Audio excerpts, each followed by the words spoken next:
another episode of Big Mouth Willie Bass Podcast. I'm Ryan Willis. I'm Matt Willis.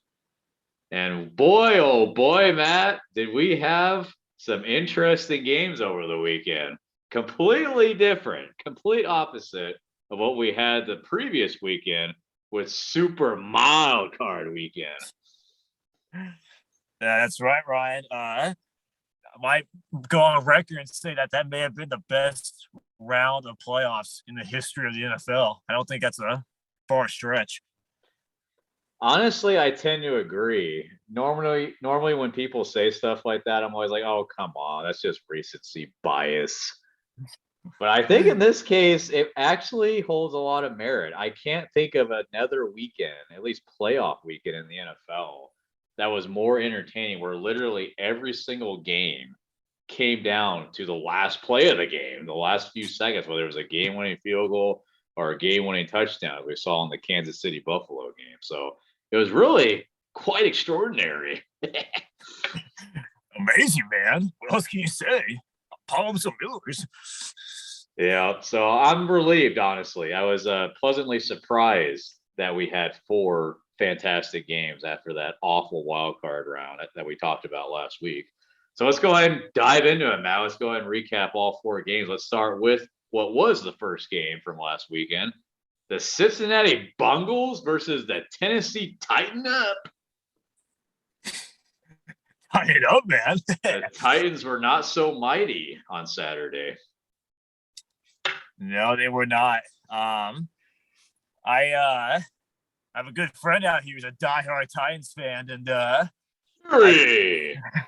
That's right. Shout out to Jerry if you watch this or not, but the chosen one in our fantasy league. That's right. I did. I felt bad for him and his team because that game felt like when our San Diego Chargers used to have home playoff games, and they would always fumble and bumble their games around and get out in the first round. It felt very similar. We know it all too well. Yeah. So yeah. but yeah, when it comes to this game, right? It's just so bizarre because the Titans sacked Joe Burrow 9 times. It's a playoff record, and yet they still lost the game. In my opinion, right, I think the reason why the Titans lost this game was mostly because Ryan Tannehill is just not – I mean, he's not terrible, but he's not great by any means. And Derrick Henry, unfortunately, just did not have a big Derrick Henry game that we come to expect. Well, for some reason, the Titans pretty much decided to put the game in Tannehill's hands, which makes 0 sense. Because, Matt, in the second half, the Titans were running the ball pretty effectively. I remember, I forget what drive it was. I believe it was in the third quarter. It may have been the first possession coming out of halftime. But both Derrick Henry and Deontay Foreman got the Titans all the way down into the red zone. And then what do on the first play after all that? They decide to throw a pass, and Tannehill throws it, and it gets tipped up in the air, and the Bengals pick it off. Just terrible play calling.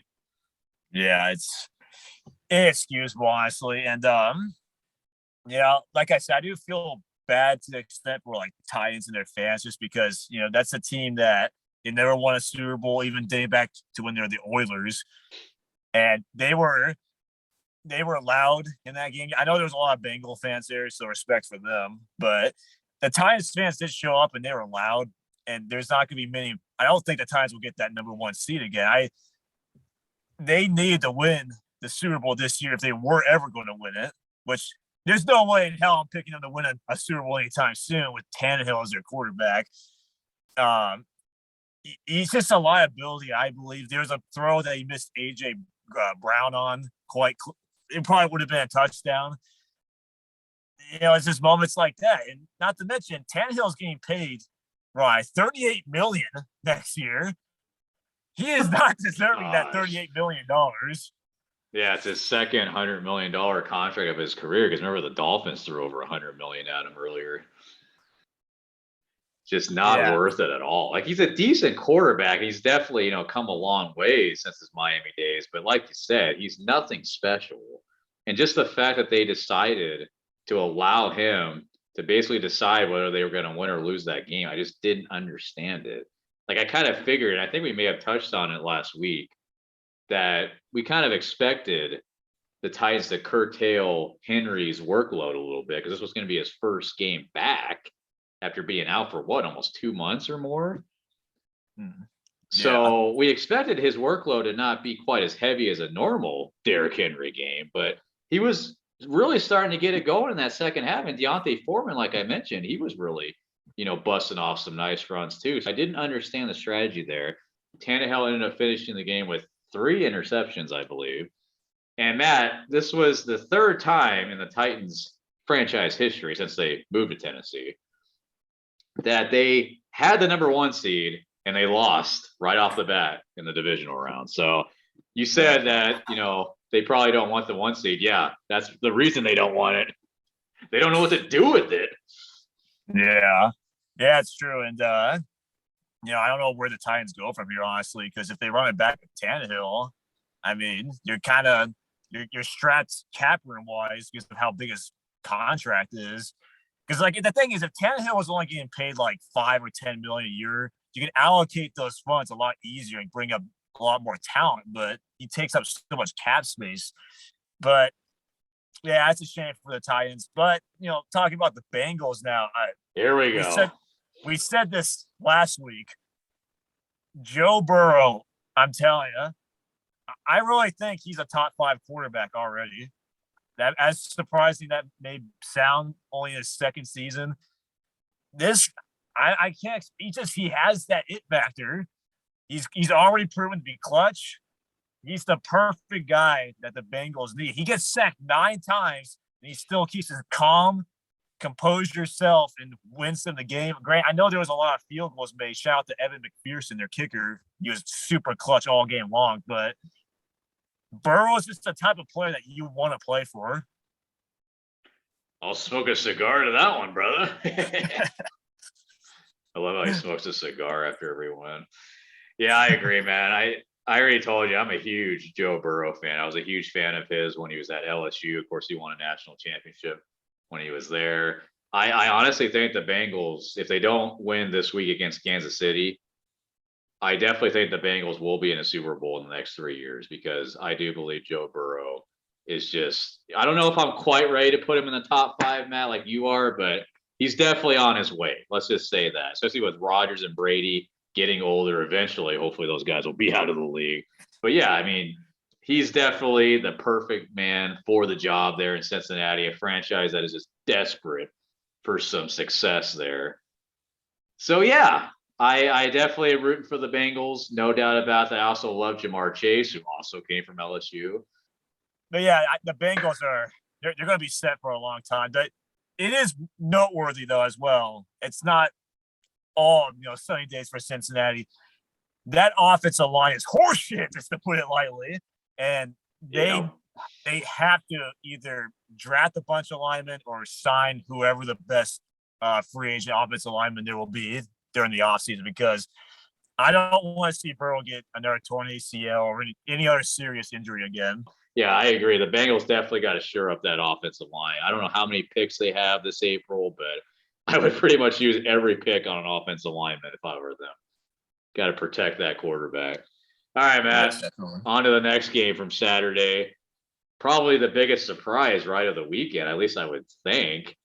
The 49ers went into Lambeau Field in frigid conditions, Matt, and defeated Aaron Rodgers and his feet in front of all those fudge packers by the final score of 13-10. Matt, this game was kind of boring for the most part, but then all of a sudden, the Winers block the punt there, return it for a touchdown, and tie the game. And you're like, oh my gosh, are the Packers really going to lose another home playoff game? I just had that feeling when I think Green Bay scored their 10 points in the first half, right? Well, They yeah, they their were first drive of the game, they went right down the field, and AJ Dillon got the touchdown. You're like, yeah. oh, the route is on. But like when it was like the third quarter and the Niners D was still holding to like 10 points and eventually going to the fourth quarter, there was just that feeling where it was just like the Niners just needed one drive.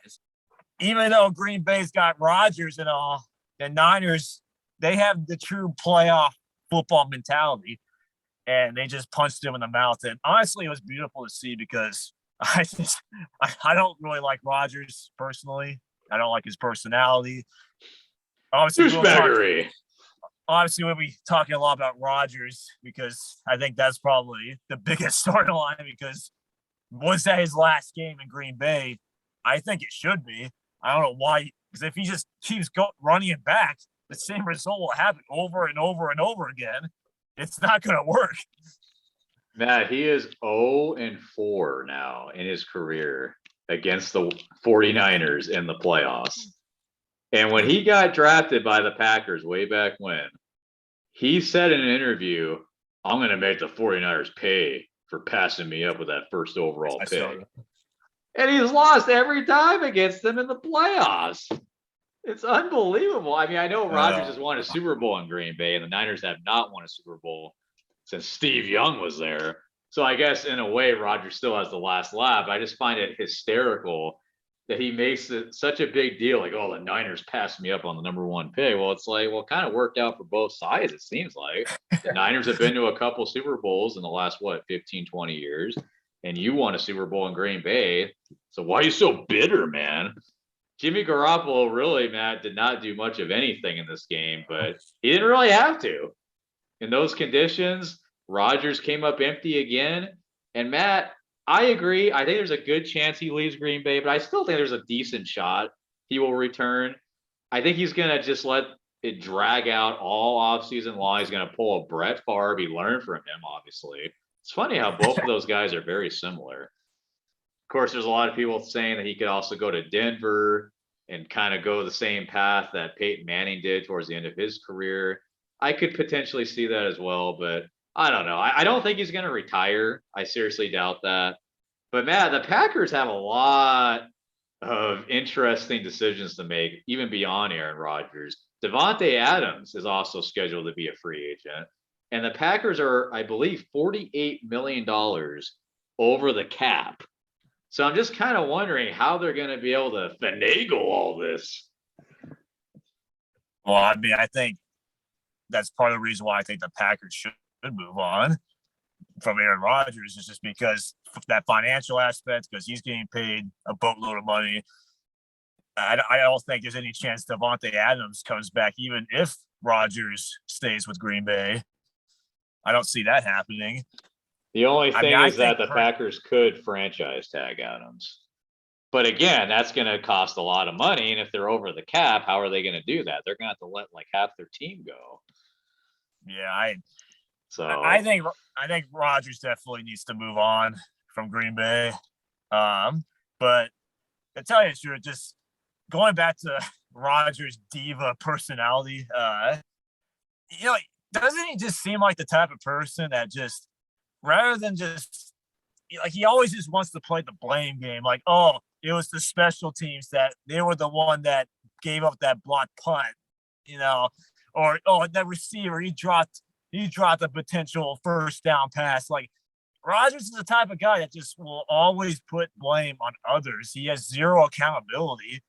Like, even going back to like Joe Burrow, his leadership skills are far better than Rodgers is right now, just because of how cocky he is. And I think that holds back Aaron Rodgers' teams, especially in the playoffs when you play really good teams. So that team, right?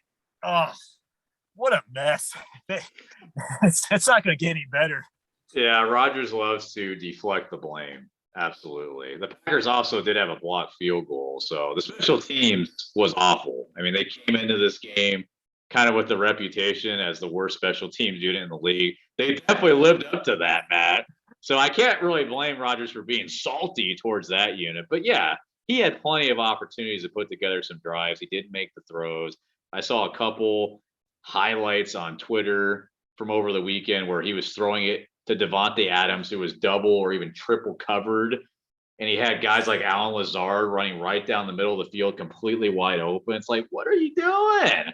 That's stuff I'd expect from a first or second year quarterback, but not you. So I think it's time to put to bed this whole notion that Rodgers is the greatest of all time, or he's one of the best. He's going to be a Hall of Famer, Matt. We all know that. Like we said, he's already got a ring. But I do not want to hear any more of this discussion of, oh, is Rodgers the greatest of all time? Is he top 3? He's probably not even top 10 right now. The guy just continues to come up short in playoffs. And a lot of these games have been at home. So it just doesn't make any sense to me. So, yeah. Honestly, though, if he does retire, good riddance. I'm done with Rodgers. All right, Matt, let's move on to the Sunday games. The Los Angeles Lambs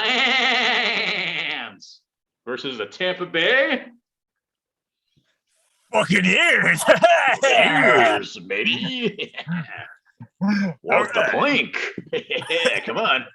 Jump off, monkey. So, Matt, this game was also pretty boring for about 3 quarters. And then, of course, Mr. Tom Brady, you can just never put this guy away, comes back from a 27-3 deficit. Now, I will say it wasn't really Brady that did it on his own. The Rams continuously shot themselves in the foot. The Bucs defense also stepped up finally and slowed the Rams offense down. But again, like, you just can't count out Brady, Matt. I made the mistake of texting you. I believe it was when it was 27-3, and I was like, oh, yeah, even Brady can't come back from this. And you were like, really? Do you not remember that Super Bowl against the Falcons? Oh, okay. And then right after I text you that, Matt, the Buccaneers come all the way back and tie it up. I thought for sure that they were going to end up winning that game. But credit to Matt Stafford, Matt, who I've never been like a huge fan of. I always thought, you know, he's obviously a good quarterback, but I never thought he was great. Boy, is he making me put my foot in my mouth now, because he has been awesome so far in these playoffs. He leads the Rams down the field. They get in position for the field goal. They make it. Boom. They're moving on to the NFC Championship game. Yeah. This game was just crazy, to put it lightly. That were not necessarily not necessarily the first half, but that third and in particular, obviously, fourth quarter. That fourth quarter is probably one of the best fourth quarters I've ever witnessed, or one of them. Maybe the game later on may have topped it. But either way, though, I think the Rams were the team that deserved to win it, just because I think if you're up 27-3, you should be the team that wins the game, like any way you put it. Granted, I really thought the Buccaneers also should have won that game, because they just had all the momentum in the world. Like, every little thing that could go wrong for the Rams went wrong. Fumble after fumble. Cooper Kupp fumbled. Akers had a stupid ass fumble in that, like 2 minutes and 30 seconds left. Too little, too late. All I had to do is hold the ball like this. And yeah, what was he doing? Like, ugh. Yeah, kind of interesting for Sean McVay to put that much trust in Cam Akers, considering he missed literally the entire season. And this is only his second year in the league. And it's like, oh, yeah, we'll trust him. Put the game on the line to protect the football. No. Give the ball to Sony Michel, man. He comes from Bill Belichick's Patriots, where they preach that stuff, man. Do not put the ball on the field, or you're not going to see the field for the next month. Yeah, exactly. So it was a great fourth quarter, though. There was a lot of speculation, like, talking about the Buccaneers. Tom Brady, or Brady as you call him. There's a lot of speculation ever since that game about possibly retirement. I think that baloney. Yeah, I know. That's BS. I agree. I think that's completely BS. That's just headlines trying to, he's not going to retire in that fashion. He's going to retire winning a Super Bowl. I guarantee it. Well, the thing is that he still got it. He's no doubt he still got it. I mean, I know they were down 27-3, but let's not forget, like, he came back to tie the game at 27, and he still has the deep ball, unlike a guy like Drew Brees or Ben Roethlisberger in their last year, who couldn't throw any deep balls whatsoever. that touchdown to Mike Evans, 55-yarder all through the air. He's still got a cannon of an arm, and he's still a great player and leader. So there's no reason for him to retire. The Rams are a good football team. I know the Rams are kind of like the Dodgers, the Yankees of the NFL. They don't care about the draft, and they just sign whoever the hell they want. They trade away the entire draft to get Stafford, Von Miller, Beckham, to name a few. Well, hey, if they end up winning the Super Bowl, it's all going to be worth it. They might even argue it's already been worth it, despite or whatever ends up happening this weekend. We'll see, but so far it's been worth every draft pick they've given up, Matt. And they also brought in Von Miller from the Broncos, of course, who is a former Super Bowl MVP himself, and he's made an impact. He had a great game against the Bucs there on Sunday. So things are just clicking at the right time for the Rams. I was not a believer of them heading into the playoffs. I think I've picked against them in both games that they've played in the playoffs. So this weekend, I honestly don't know who to pick because the 49ers play the Rams really tough. They just beat them a couple weeks ago in SoFi. There's going to be a lot of Niner fans there, Matt. We already know that. So it's going to be a great game. Those two teams know each other very well. They're obviously both in the NFC West. Garoppolo and the Niners were just in the Super Bowl a couple years ago, so they're not going to be intimidated. And the Rams were also just in the Super Bowl a few years ago. So both of these teams are poised and ready. I don't know. Who do you think is going to win, Matt?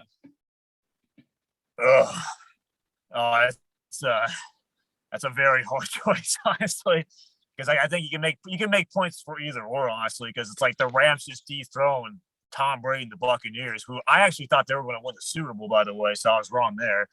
And then the 49ers, they just true Cinderella story, just whoever the big mean bully team they play, they go on the road and beat them. So really either or, I think I can understand if you pick one or the other, but I would probably pick the 49ers to win it just because I think most people are going to pick the Rams to win it. And the Niners are just the true road warriors. They're getting, that defense, the running game, I think it's going to be just enough. And that second half by the Rams was not pretty at all. So I think the 49ers are going to win this one. Yeah, I mean, again, it could go either way. I feel like I'm leaning towards the Rams just because they are playing just such great football. I know the Niners are as well, but the Rams literally just took down the Dragon and Tom Brady on the road on the East Coast. They just played the Niners again, like I said a few weeks ago. So that game's going to be fresh in their mind. I think things are just lining up, Matt, for the Rams to get this done and make the Super Bowl and host the Super Bowl, just like the Bucs did last year in Tampa. I think the key for the 49ers is, first off, they got to contain Cooper Kupp, which really nobody has done all season. I think the Niners may have been the only team that did a decent job at it, honestly. But they got to make sure that Cooper Kupp does not destroy them, first and foremost, because that Matt Stafford is looking Kupp's way on pretty much every pass. I mean, I know Odell Beckham has actually been a really nice addition. That's been a surprise on my end because I was not expecting Odell Beckham to do anything significant for the Rams other than cause problems and be a cancer. But he's been great. He looks like the Odell Beckham from his Giant days, honestly. So contain Cooper Kupp. Don't let him beat you. And then on the other side of the ball for the Niners, Garoppolo. Do not make any boneheaded decisions. Debo, keep giving the ball to Debo. That's why they've been getting, by these games and winning all these games is because of Debo Samuel in a lot of ways. So that's going to be the key. Garoppolo, take care of the ball, run the ball with Debo, and then on defense, just make sure Cooper Kupp doesn't beat you. If they do those things, they got a great chance. Yeah, I agree. And they can't turn the ball over. It does help for the 49ers, though. They have beaten the Rams twice this year. And even the past couple of years, I think they've won like 5 or 6 in a row, if I'm not mistaken. So The Niners have had the Rams number. I think part of the reason why I'm picking the Niners is just because all the pressure is on the Rams, I believe. I think the Niners have zero pressure on them. They can just go out and try to play their best damn game they can. the Rams have just like we were just saying, like they trade all their draft picks. They're all in on this. And if they anything less than a Super Bowl victory for the Rams, that's a failure in my eyes. So, but I'm still picking the Niners because I just think they have that championship pedigree more than the Rams. Well, like I said, I'm not going to be surprised either way. I think it's going to be a good, hard-fought game, or at least I hope so. It should be. I can't imagine this being a blowout from either side here. So we'll see. I'm going to go ahead and pick the Rams just because, again, they just took down Brady, and I think that they're going to figure this out. I think McVay is a really good coach. I think he's going to make adjustments, and I think if Stafford has the type of game that he's been, or plays at the level that he has been playing at, it's going to be really hard for the Niners to keep up. It's going to be on Garoppolo, I think, at some point to make some plays. And I always question if Jimmy G can do that. I know he's proven the doubters wrong. He's been playing great. He's probably earning himself another big contract after all this. Maybe not from the Niners, but somebody will pay him. But if it's between Stafford and Garoppolo, I'm going to side with Stafford. And maybe I'll regret that, but we'll see. Either way, I'll be fine. I don't really have a rooting interest. I think the Rams would be the more intriguing team if they made the Super Bowl just because they have more firepower. But I've been really enjoying this magic carpet ride that the Niners have been on so far. Matt, the last game we have not talked about, which may have been the best game, honestly, from the weekend, the Bills and the Chiefs. This game lived up to the hype and then some. Back and forth, shootout, really came down to whoever had the ball last was probably going to win the game. And sure enough, that's what happened. Oh, yeah, that game on Sunday night, that should definitely be up there for one of the best games ever. I'm not saying it is the best game ever, but I think it's at least up there somewhere. Two of the best quarterbacks in the league, Mahomes and Josh Allen, just beautiful game for both of them. I mean, what else can you say? Like, I feel like to an extent, Josh Allen and Patrick Mahomes is basically the new Brady versus Peyton Manning. It's just, it has that element to it. They're playing each other in the playoffs every year. They're probably going to be playing each other more in the playoffs down the road. Just two juggernaut teams. And unfortunately, I did want the Bills to win. I know I'm not supposed to be biased on this show, but that's just the truth. I was pulling hard for them. We're both Charger haters.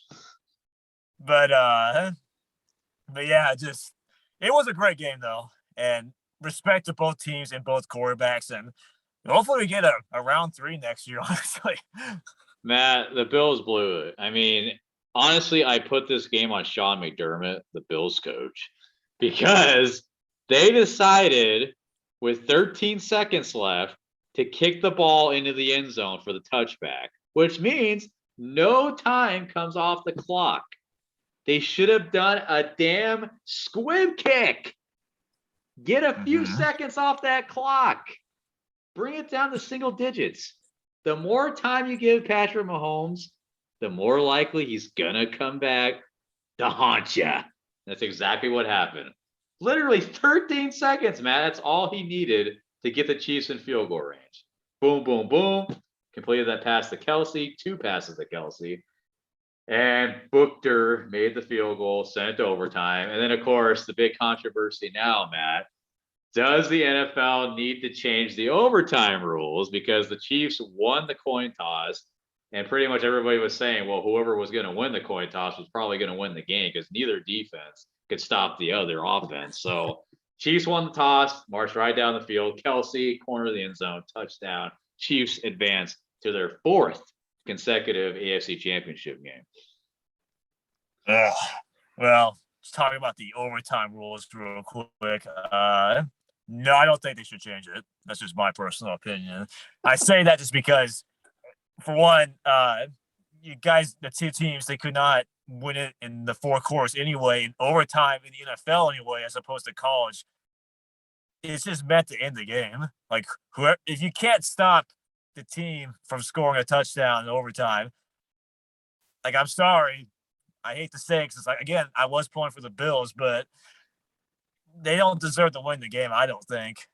But yeah, what do you think about it? I could see an argument from both sides of it. I kind of lean towards they should just keep it the way it is. I like the fact that you have to score a touchdown right off the bat on your first possession in order to win the game. I didn't like the old rules where it was just like, oh, all you need is a field goal and you're good to go. It's like, no, you should make the team actually earn the victory. But again, none of this would have even happened if the Bills would have just done a squib kick.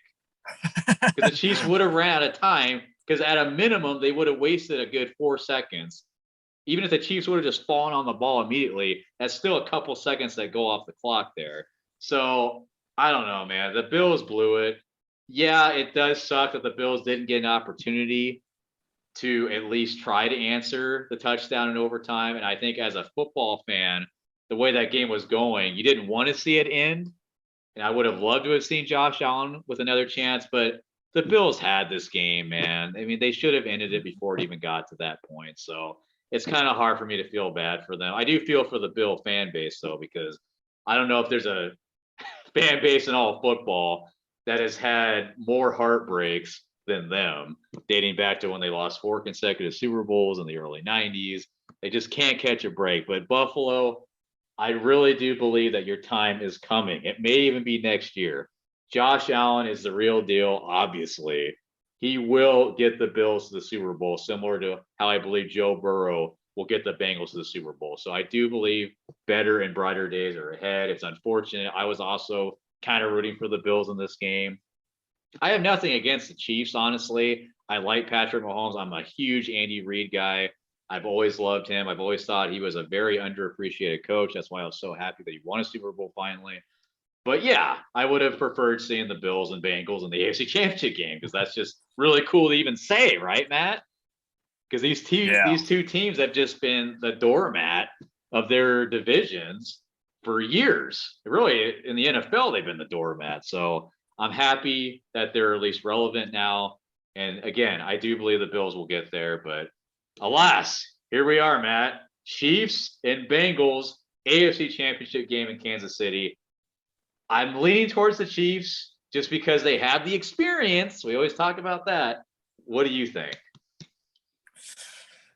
I mean, I think from the Bengals perspective, the Chiefs blitz a lot, and Joe Burrow actually plays pretty good statistically versus the blitz, believe it or not, even with that piss poor offensive line. So I think that is an advantage for the Bengals, but I don't think there's any way in hell that Mahomes is going to lose this game to the Bengals. I just don't see it happening. I just think the Chiefs, they're just what do you call it? Their reign of terror. Like ever since Mahomes has taken over as their starter, they just there's very few times where you can bet against them. Very few times. If this game was in Cincinnati, maybe it'll be a little bit different, but just being at home at Arrowhead, that's a very tough obstacle for the Bengals to overcome. And Burrow would have to play perhaps his best game of his career just to win it. And I just don't see it happening. But, man, with that being said, the Bengals did just beat the Chiefs a few weeks ago. That's true, but it wasn't Cincinnati. So True. Yeah, I think in order for the Bengals to win this game, they're going to have an offensive explosion. I mean, they're going to probably have to score at least 35 points, maybe into the 40s to win this game. Because the Bengals defense, they're okay, but they're not great. I'm sure Mahomes is not scared at all going against them. So I have a feeling Mahomes is going to have a big game. I mean, he's been playing lights out, so why would anybody think differently anyway, right? I know the Chiefs' defense isn't all that great either, as we just saw against the Bills. But the Bengals, Matt, they got away with kicking a lot of field goals against that Titans defense. They're not going to be so fortunate they're settling for field goals in this game. Yeah, I agree. And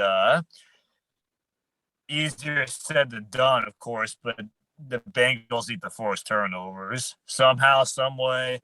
I don't know who the Bengals defensive coordinator is, but whoever he is, they need to set up extremely good defensive schemes versus Mahomes, bait him somehow, get an interception. They have to they have to keep the ball away from Mahomes as much as possible. It does help the Bengals have a great running back in Joe Mixon, but it's going to be a very, very tall task. So, And the thing is, Matt, the Titans, I feel like, kind of lost that game more so than the Bengals won it, just because of how poorly Tannehill played, and he had 3 interceptions, and they were all very costly. yeah. So I feel like as long as Mahomes protects the football, the Bengals are going to have a really difficult time just outscoring this team.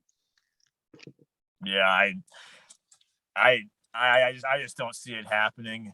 I feel like it's going to be a Chiefs 49ers Super Bowl rematch if I had to guess. Which I think it's honestly, going to be Chiefs and Lambs. I mean, I think for entertainment purposes, I think Chiefs versus the Rams would be the more entertaining matchup. Agreed. But we'll see, though. We'll see. I think the one thing that this divisional weekend has proved that you can't really bet on anything anymore. Like, I know I'm saying that the Niners and the Chiefs could win, but who knows? Maybe it might be, the Bengals somehow make it and they play LA or San Francisco. It's crazier things have happened. So, well, the good news is, Matt, I think no matter what happens this weekend, no matter what matchup we get for the Super Bowl, I think it's going to be a really intriguing matchup. That's the cool part about it, because if the Bengals make it, I mean, oh my gosh, what an amazing story that is, because they haven't made the Super Bowl since what, the 88 season, I believe. So that would be cool in itself. If the Chiefs get in, it's like, okay, I mean, at least you get to watch Mahomes, who's, always fun to watch in, any game he's playing in. And then the Niners, again, they're kind of a Cinderella team right now. And then you got the Rams, who have the firepower. They have the star players. They have Aaron Donald, Von Miller, Jalen Ramsey, Stafford, Cooper Kupp. Like, they're loaded. So I think no matter what, it's going to be a really fun Super Bowl. So that's the good thing about it. But yeah, I agree. I think we're going to see the Chiefs beat the Bengals this weekend. I would not be disappointed at all if we're wrong about that, Matt. I would love to see the Bengals do it, but I think the Chiefs are going to get back, and they may actually win the Super Bowl. I think, honestly, if they're playing the Rams or the Niners, I would say the Chiefs would probably be favored to win that game. yeah, I think as of right now, they are the favorites. Well, and plus they've been in the Super Bowl the last 2 years, so yeah, they're probably pissed off about how last year's Super Bowl went. Got embarrassed. Yeah. Excuse me. Been smoking too many Joe Burrow cigars over there. All right, Matt, real quickly before we wrap things up, I wanted to talk about this. The Major League Baseball Hall of Shame. Yeah. What a sham it has become, Matt. The results are in. There was only one player that got voted in this year, Matt, and that was Big Papi David Ortiz, who actually only got 77.9% of the vote, Matt. So it's not like he got in easily. It was actually really close, because you need at least 75%, of course, of the votes to get in. But that was it. Just David Ortiz. No Barry Bonds, no Roger Clemens. They are officially off the ballot. This was their last year of eligibility. They did not get elected, and I believe they both got 66% of the votes. Matt, this is just an absolute joke. I think we've talked about it before on the podcast, but I just don't understand how you can have Alan H. Bud Selig in the Hall of Fame, who was the commissioner during the steroid era, who knew what was going on. He knew all of his star players were juicing, but he allowed it to happen because the game was never more popular. It rejuvenized the game, and he's in the Hall of Fame. That's okay. But the guys that were actually putting on the show on the diamond, no, we're going to punish them. They're not going to get in. Where's the logic? And I'll admit, when Bonds and Clemens were first eligible for the Hall of Fame, I was pounding on the table saying, no, do not let them in. They're cheaters. But as soon as Selig was put in there, it's like, okay, I have no argument against these guys going in anymore. You got to put them in. It's a joke. Yeah. Last year we debated this, and I thought that players like Bonds and Clemens shouldn't go in. I've changed my mind. I'm with you. I think it should have been Ortiz, Clemens, Bonds, even Kurt Schilling, which we've debated about before as well. Yep. And I even think Sosa and McGuire should also be in. Grant, I think this was also Sosa's last year of eligibility, if I'm not mistaken, as well. Yep. I just, it's a really, either way you look at it, it's a pretty terrible situation because, like, I still, to a certain extent, I get the perspective of how they did cheat the game to an extent, obviously with steroids, compared to like guys like Ken Griffey Jr., who was always clean. But I mean, you can make, again, the argument is pretty clear even before they juiced. First ballot Hall of Fame was just, there's those careers enough with Clemens and Bonds anyway. It's a shame, and I really think they should have gotten in there last year. And the Baseball Hall of Fame, period, is a joke. There's so many all-time greats. Pete Rose, another guy. So many guys that should be in it, but all because of these stupid dipshit writers who don't know what they're doing. That's the cost of everything. I just hate the whole process of the Baseball Hall of Fame, Matt. We're allowing these baseball writers, and I think some of these guys that are voting for the Hall of Fame, some of them aren't even baseball writers, if I'm not mistaken. I forget like what the criteria is exactly for them to become Hall of Fame voters, but I know some of them are not actual baseball writers or reporters. So that's a problem right there. But we have these guys and gals in a position to play judge and jury, and I just think you're giving them too much power. And I don't get it. Like, how is it okay for guys like Frank Thomas, Jeff Bagwell, and Mike Piazza to make the Hall of Fame, who I know were never, I guess, officially accused of taking steroids, but they played in that era. There were some people questioning that, but because they never tested positive for HGH or steroids, okay, it's fine. We're going to let them in. But Bonds and Clemens were the best. Whether they took steroids or not, we both agree that they probably did, even though it was never officially proven. But we both suspect that they did. They were the best of the best, man. So it doesn't make sense to let players that were not as great as them in that probably took steroids. Like, where's the logic in this? Barry Bonds is the most feared hitter of all time. The dude literally drew an intentional walk one time with the bases loaded. Yeah. That's how feared he was, Matt. And I know he gained like 100 pounds of muscle, but taking steroids does not improve your hand-eye coordination. You still have to actually hit the baseball, and he did it better than anyone we will ever see in our lifetimes. Yeah, it's true too. And Barry Bonds was a 7-time, I repeat, a 7-time MVP. That is just incredible. Like 7 years at any professional level of sports and to be MVP that many times. Not Michael Jordan, not Tom Brady. None of those guys accomplished more in individual seasons like Bonds. Maybe not with his team, but just individually, his stats and all that. You can't tell the history of baseball without these guys, either way you look at it. And they were the best, like you said, in their respected eras, like in the late 80s, 90s, even 2000s. These players were just amazing. And like you also said, there's also players like Frank Thomas, Mike Piazza, just to name a few, that there was a lot of question marks around them. And why did they get a free pass, but not Bonds and Clemens? I'm not saying you have to like them as human beings. That's all up to debate. But if we're just talking purely from a baseball perspective, they're one of the all-time greats, clearly. So it's just a shame. And the Baseball Hall of Fame, it's safe to say that it doesn't take an avid sports guy to notice that it's a joke. And I think a lot of people shouldn't take it as seriously anymore.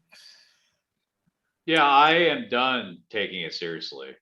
I'm done. I honestly think this might be the last time we ever talk about the Baseball Hall of Fame ever again, Matt, because I'm just so done. I'm over it.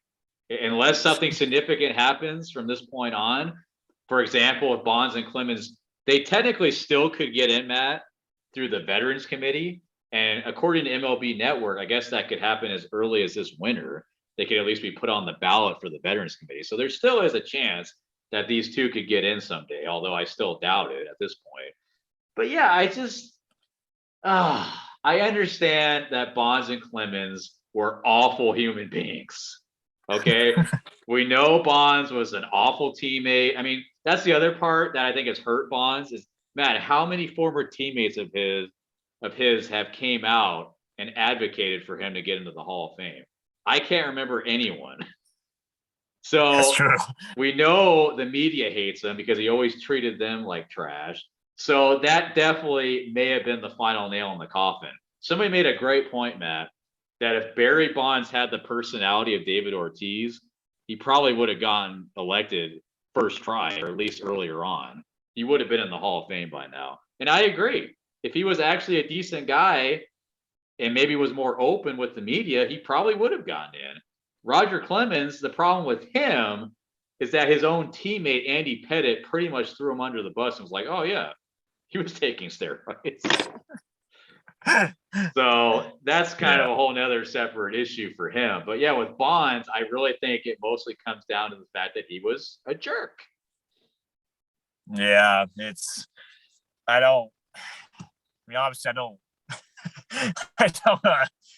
don't encourage, again, like just like I just said, I don't encourage people taking steroids. I don't encourage people being douchebags. Take steroids, kids. Like, if you're a player who's just so good at what you do, like I don't think how your personality is should impact whether or not you're a Hall of Famer much, if at all. Like I just don't. Like, the guy Bonds and Clemens were just amazing players, and I think that's what the bottom line should be. And that goes for Curt Schilling as well. I mean, he's a dirtbag human being, but he should be in the Hall of Fame as well. Oh yeah, Schilling is absolutely a Hall of Famer. I mean, honestly, he may have been the greatest postseason pitcher we've ever seen. Every team he pitched on, that team would make the playoffs, and he was always their best pitcher, whether it was with the Phillies in the 90s, the Diamondbacks, who he led to a championship in 2001. And then we went to the Red Sox and helped defeat the curse of the Bambino and won a World Series there. The guy was just a winner. I know maybe the total career wins weren't there, but the guy got it done when it mattered most. And I think that's honestly the biggest reason why David Ortiz got elected, right? Because you could make the argument that David Ortiz was the most clutch hitter of all time. Honestly, Matt, if you told me that I could pick one guy with the bases loaded, 2 outs, Game 7 of the World Series, I can pick one guy to bat in that situation, I probably would pick David Ortiz. Yeah, I agree. I mean, I would say congrats to David Ortiz. Like, obviously, it's cool to see him get in the Hall of Fame, but it's still, I don't think it doesn't make it right, because Ortiz is another guy. I'm pretty sure he was caught taking steroids, wasn't he? I thought didn't he get suspended? I'm pretty sure there was a New York Times article that came out in 2003, or maybe it was after 2003, that said he tested positive for a banned substance in 2003. So we know that he took something illegal, but it was in 2003. And then, of course, the testing process was implemented, I believe, the year after that, right, in 2004. So at least Ortiz has that going for him, where from 2004 until the end of his career in 2016, he did not test positive for anything. So I think that helps his case. But you're right. He does still have that black cloud over him because apparently he did fail a test at some point. So again, why are we okay with that? But with Bonds and Clemens, who never officially tested positive for this junk, we're gonna be like, oh no. It's a foregone conclusion. They juice. We can't let them in. And Matt, I also found out something interesting today. Roughly 10% of the voters for the Hall of Fame are in the Boston, New England area. What? Yep. So that's another reason why Ortiz got in, because you think about it, he barely passed with 77% of the votes, mostly probably because of those writers in Boston. This is another example. Another example why the system is broken. I will no longer take the Baseball Hall of Fame seriously. I am happy for Ortiz. I think he does deserve it. I think he's the greatest DH we've ever seen. I know some people don't like the DH because they're like, oh, he's not out there on the field. And that's half the battle. It's like, dude, if the guy is one of the greatest hitters we've ever seen, he deserves to be in the Hall of Fame. And like I said, he's probably the most clutch hitter we've ever seen. That alone is enough. And he won 3 World Series for a franchise that had not won a single championship in 86 years up until he got there. So, yeah, the guy's a Hall of Famer. Yeah, I agree 100%. Ortiz is a Hall of Famer, but I still don't think it makes it right, though. I don't think just because Ortiz – I mean, yeah, Ortiz easily is a much more likable person compared to Clemens and Bonds, for sure. But that shouldn't hold back other players at all. It's just stupid. And you mentioning the whole 10% Boston riders. What the hell, man? That's like, I mean, you would think like you'd be like evenly distributed from like all markets throughout America. Like, maybe like, 1 or 2 in Seattle, for instance, or 1 and 2 from Miami, just to a couple random cities, like just evenly distributed. Why? I'm done. Yeah, I'm done. I know. Yeah, it's very, very irritating. I just don't get it. I really don't. The system's broke. And until it gets fixed, I am just not going to even pay attention to it anymore. Yeah. And the other thing, Matt, real quickly to wrap it up, there are guys that are in the Hall of Fame that were probably bigger pieces of shit than Bonds and Clemens, or did worse things than Bonds and Clemens, right? Like, there are plenty of cheaters in the Hall of Fame or just terrible human beings. Ty Cobb being one of them. But it was okay. It was okay back then. But no, now we're going to, be the ethics police. I need to see your ID, ma'am. It's completely unfair. It's completely unfair. Yeah, I'm done. Absolutely done. And on that note, it's time to say goodbye. Yeah. All of our viewers out there, they're Hall of Famers in our books. Until next time, I'm Ryan Willis. Not Matt Willis. Bye-bye.